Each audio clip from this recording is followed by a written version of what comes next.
ទួលបាកានវិមានដួងចិត្តបងជួបមិត្តក្បែរភ្នោតាមឿង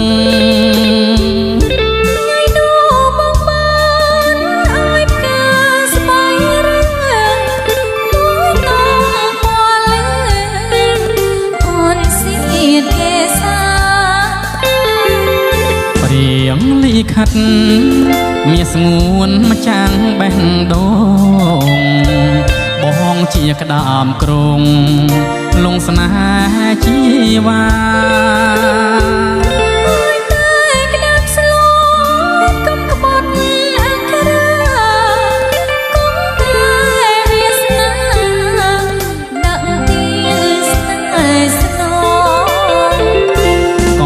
សង្ឃឹម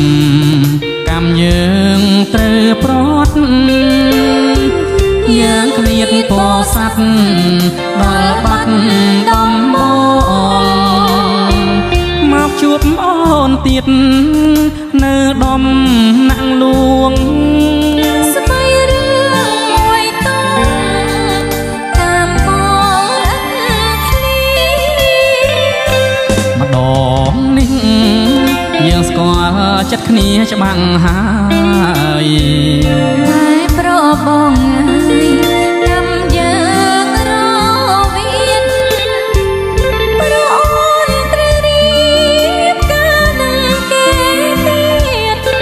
ម្ដាយអូនជ្រែកជ្រៀតឲ្យយើងសែនខ្វល់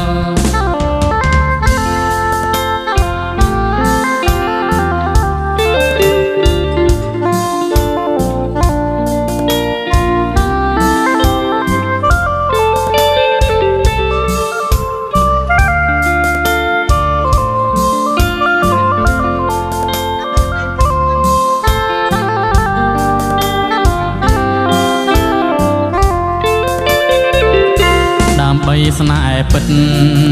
យើងនាំគ្នាឆ្លងពីបាត់ដំបង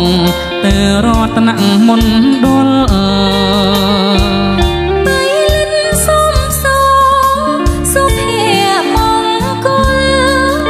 ក្រំលំដាប់ស្រងក្បែរអូតាពុកអភ្នំយ៉ាតស្ពានយល់ស្រមោលកម្មផល